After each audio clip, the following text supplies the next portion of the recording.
Hello, English learners. Welcome back to English Pod. My name is Marco. And I'm Erica. And today we're bringing you the next part of our suspense series, The New Guy in Town. That's right. So we know that Armand wasn't really a vampire, that he was just acting. And the women aren't quite what they seem in this dialogue.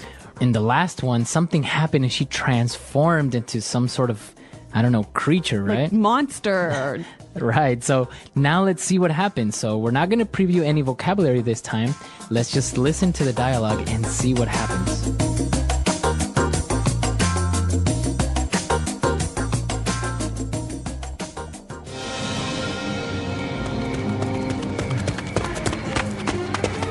What the heck is going on?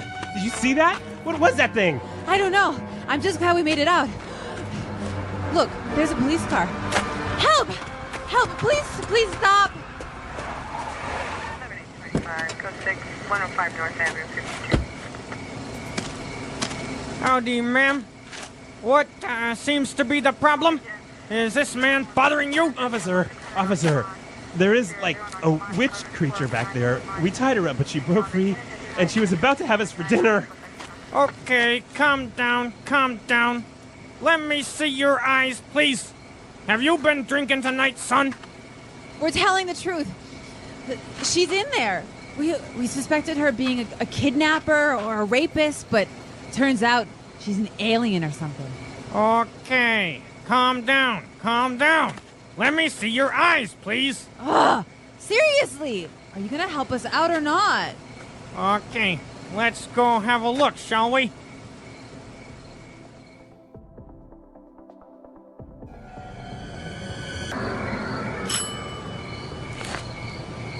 Hello?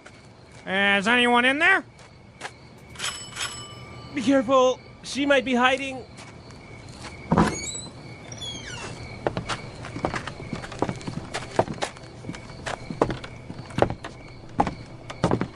It's perfectly safe. There isn't anyone.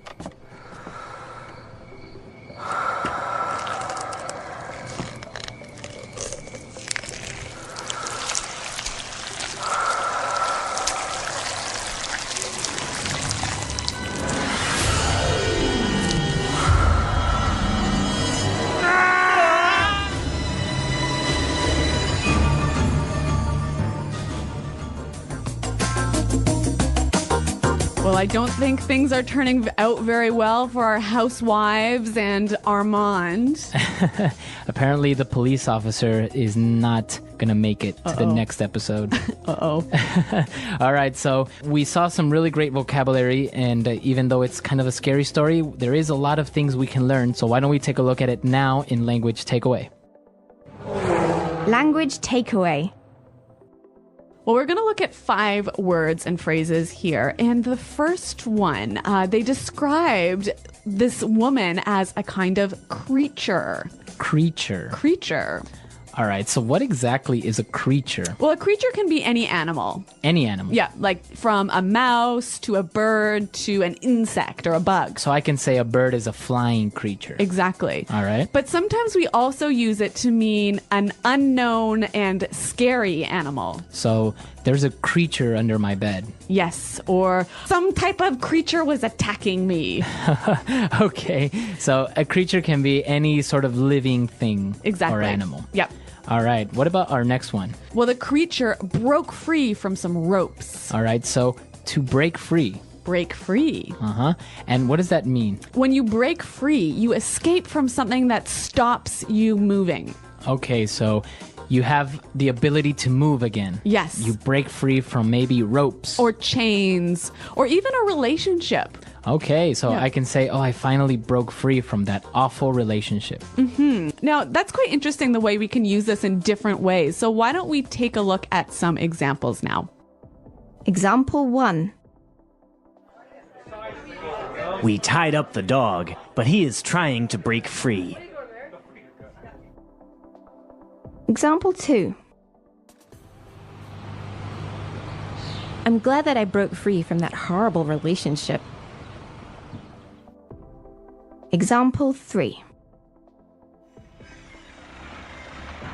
I want to break free from all my daily responsibilities. Okay, so break free, it's clear now. So why don't we move on to our next word? They thought that maybe this creature was a kidnapper. Kidnapper. Kidnapper. Okay, so this is... A criminal. So a kidnapper is a criminal. Yep. All right, and what exactly does a kidnapper do? A kidnapper takes someone to a place and keeps them there against their will. Against their will. With force or violence. All right, so I guess that makes sense, right? Because the word has kid in it. Yeah. So to take children. Yes. But it can be also, you can kidnap an adult. Yes, that's true. All right. So this word can actually be used in 3 different ways. So we saw a kidnapper, right? Okay, that is the person. Yeah, and the verb to kidnap, Okay. or a noun describing an action, a kidnapping. A kidnapping. Very good. Yeah, a kidnapping took place today. Okay. So very interesting word. And of course, it's illegal to be a kidnapper. Yes. So our next word is also very serious, and it's also a crime, right? That's right. A rapist. A rapist. A rapist. Okay, so that is a person that... Who forces someone to have sex. Okay, so again, against their will. Right. Like a kidnapper. Exactly. Okay, and the verb would be... To rape. To rape. To rape someone. Okay. So on the lighter side, we heard the police officer say something in a very strange way. He said, "Let me see your eyes, please." Okay, so this is an interesting phrase. It's a sound made from pushing 2 words together. Right? So, let me. Why don't we hear a few more examples of this and see if we can figure out what are the 2 words. Iran's authorities are sending a clear message this week. People arrested during the recent protests will be pushed through the courts at lightning speed, and some could face execution very soon.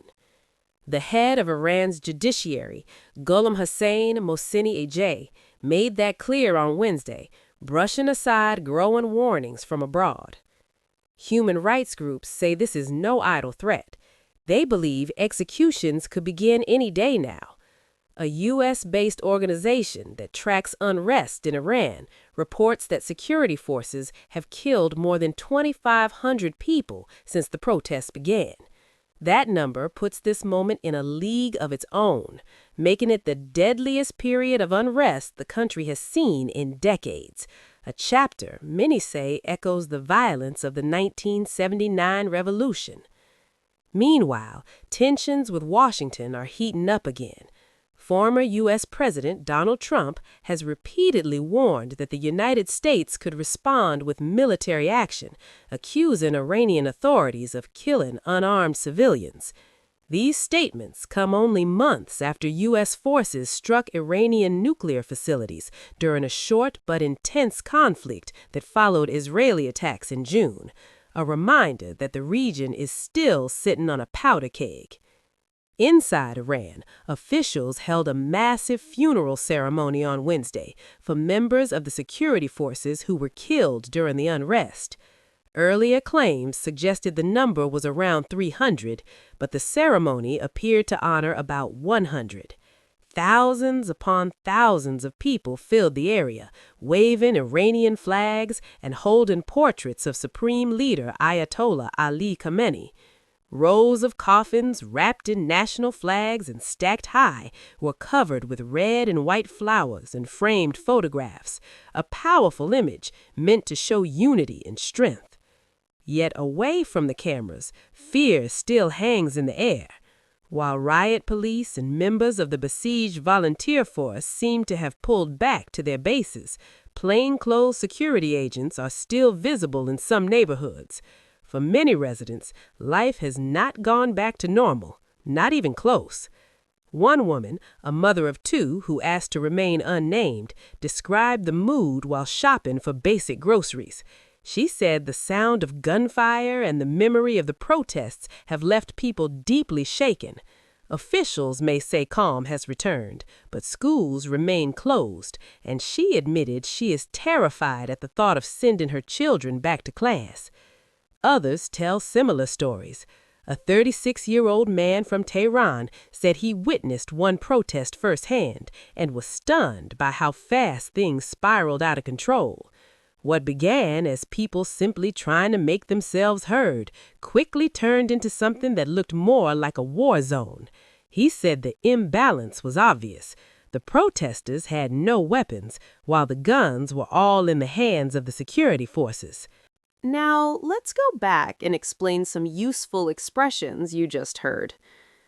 At lightning speed, meaning very fast, with almost no delay. In the story, the courts are expected to move extremely quickly without giving people much time. Example, the company made its decision at lightning speed. No idle threat, meaning a warning that should be taken seriously because it is likely to happen. In the story, human rights groups believe the threat of executions is real, not just talk. Example, when she says she will quit, it is no idle threat. Any day now, meaning very soon, but without an exact time. In the story, executions could begin very soon. Example, the results should arrive any day now. In a league of its own, meaning very different from others, usually bigger or more serious. In the story, this period of unrest is worse than previous protests. Example, her performance was in a league of its own. Heating up, meaning becoming more intense or more serious. In the story, tensions between Iran and the United States are increasing. Example, the debate is really heating up. Sitting on a powder keg, meaning a situation that is extremely tense and could explode at any moment. In the story, the region is unstable and could turn violent quickly. Example, that border area has been sitting on a powder keg for years. Away from the cameras, meaning what happens in private, not shown to the public. In the story, real life feels very different from the official image shown on television. Example, away from the cameras, the situation was far worse. Hanging in the air, meaning a feeling that is strongly present and not going away. In the story, fear is still felt everywhere. Example, tension was hanging in the air during the meeting. Not even close, meaning very far from being true. In the story, life has not returned to normal at all. Example, are we finished? Not even close. Terrified at the thought, meaning extremely afraid when thinking about something. In the story, the mother feels deep fear about sending her children back to school. Example, he was terrified at the thought of losing his job. Spiraled out of control, meaning became chaotic very quickly. In the story, the protest turned violent in a short time. Example, the argument spiraled out of control. War zone, meaning a place that looks or feels like an active battlefield. In the story, the streets felt extremely dangerous. Example, after the explosion, the street looked like a war zone.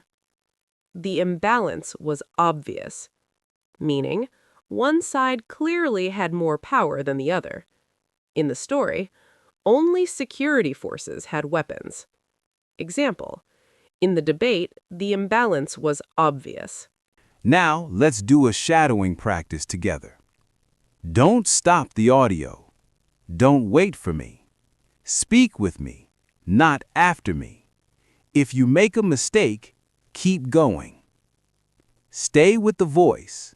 Do not pause. Do not correct yourself. Iranian authorities are sending an unmistakable signal this week, one that leaves little room for interpretation.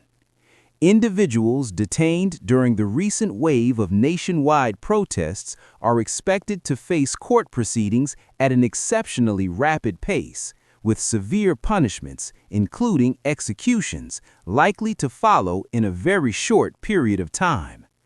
The statement came from Iran's chief judicial authority, Gholam Hossein Mohseni-Ejei, and it was delivered on Wednesday, despite mounting pressure and growing concern from the international community. Human rights organizations monitoring developments inside the country have warned that these statements should not be dismissed as rhetoric. They argue that the threat of executions is both credible and imminent, and that the process could begin at any moment. According to a U.S.-based group that tracks protest-related violence, more than 2,500 people have been killed since the demonstrations began. This figure places the current unrest in a category of its own. It represents the most lethal period of civil unrest in Iran in several decades, and for many observers, it evokes memories of the violent upheaval that surrounded the 1979 Islamic Revolution. The scale, the intensity, and the human cost all point to a moment of profound instability. Listen to the structure. Stay with the phrasing. Let the sentences carry you forward. Continue. Keep your pace steady. As the situation inside Iran continues to deteriorate, international tensions are once again rising. Former United States President Donald Trump has repeatedly warned that Washington could consider the use of military force in response to what he describes as the killing of unarmed civilians taking part in protests. These warnings arrive only months after U.S. forces conducted targeted airstrikes on Iranian nuclear facilities during a brief but highly intense confrontation that followed Israeli military action in June. Many analysts argue that the region remains dangerously unstable. They describe it as a geopolitical environment where a single miscalculation could trigger a much wider conflict. Within Iran, authorities have sought to project control and unity. On Wednesday, a large-scale public funeral was held for members of the security forces who were killed during the unrest.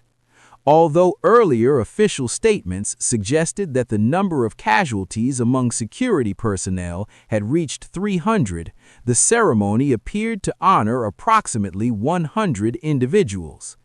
Tens of thousands of mourners attended. They carried national flags, displayed portraits of the supreme leader, and stood before rows of coffins draped in Iranian colors and covered with flowers and framed photographs. The imagery was carefully constructed. It was meant to communicate resilience, authority, and legitimacy. Stay with the cadence. Notice the linking phrases. This is advanced spoken English. Example 1. Let me have a look inside the car. Example 2. Let me go out tonight, Dad. Please. Example 3. Let me think about it and I will give you an answer tomorrow. So basically, let me is let me. Let me. Yeah. Let me have that pen. Okay, let me see. Now, we do this also with other words, right? Yeah. Another example would be gimme. Gimme. Yeah. So that is give me. Exactly. Okay. So an interesting thing, it's not proper English, right? No, you wouldn't really write it this way, Or find it in the dictionary. But it's really common when people speak. And actually, it's more likely that you'll say let me, gimme, than let me, give me. Okay, very good. So I think now it's time for us to listen to our dialogue for the second time, and then we'll come back and look at some other phrases that we saw in our dialogue.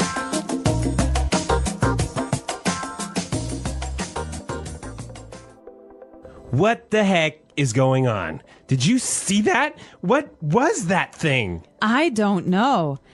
I'm just glad we made it out. Look, there's a police car. Help! Help! Please stop. Howdy, ma'am. What seems to be the problem? Is this man bothering you? Officer, there is like a witch creature back there. We tied her up, but she broke free, and she was about to have us for dinner. Okay, calm down, calm down. Let me see your eyes, please. Have you been drinking tonight, son? We are telling the truth. She's in there. We suspected her of being a kidnapper or rapist, but it turns out she's an alien or something. Okay, calm down, calm down. Let me see your eyes, please. Ugh, seriously. Are you gonna help us or not? Okay, let's go have a look, shall we? Hello? Is anyone in here? Be careful. She might be hiding. It's perfectly safe. There isn't anyone. Well, we're going to look at two phrases now in Fluency Builder that you might hear when you're talking about a crime. Fluency Builder. So the first phrase that we're going to look at is, what the heck is going on? What the heck is going on? What the heck is going on? Okay, so this is just asking what's happening, right? Right, but it's a very strong way of saying what's happening. Yeah, what really is happening? Uh-huh. Now, why do they say what the heck? What is heck? Well, heck is sort of a polite way of saying hell. Okay, so instead of saying what the hell is going on, what the heck is going on? Now, why do you do this? Because especially in American English, we don't like to talk about religious words. So like hell and God and Jesus, these things are impolite in American English. Right, you don't want to offend anyone. Right. So that's why we would have other words like, oh my gosh. For oh my God. Or geez. Instead of Jesus. Right. Yep. Okay, so that is an interesting thing, and of course it is a little bit of a sensitive topic among some people, so that's why it's better to just use these synonyms. Yes. Okay. And what about our next phrase? So they suspected her of being a kidnapper. Okay. So suspected her of being a kidnapper. Yeah. Suspect someone of being something. So I suspect she is an alien. Right. I suspect him of being a liar. Okay, so what about to suspect? What does that mean exactly? To think something that is true, but not be 100% sure. So you can say, I think she is a kidnapper. Yep. Oh, I suspect her of being a kidnapper. Interesting. Why don't we hear a few more examples? Example 1. The police suspected him of being a bank robber. Example 2. We suspect our dog is responsible for this mess. Example 3. The neighborhood suspected that our neighbor was selling drugs. All right, very good. So we've seen a lot of vocab. We've seen these phrases. So I think it's time for us to listen to our dialogue for the last time, and then we'll come back and talk a little bit more.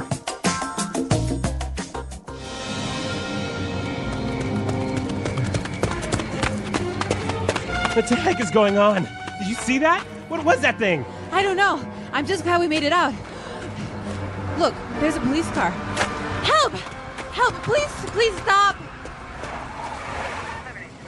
Code 6, 105 North Avenue, 52. Howdy, ma'am. What seems to be the problem? Is this man bothering you? Officer, there is like a witch creature back there. We tied her up, but she broke free, and she was about to have us for dinner. Okay, calm down, calm down. Let me see your eyes, please. Have you been drinking tonight, son? We're telling the truth. She's in there. We suspected her of being a kidnapper or a rapist, but turns out she's an alien or something. Okay, calm down, calm down. Let me see your eyes, please. Ugh! Seriously! Are you gonna help us out or not? Okay, let's go have a look, shall we?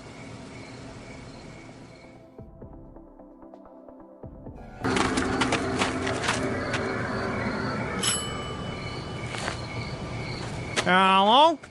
Is anyone in there? Be careful. She might be hiding.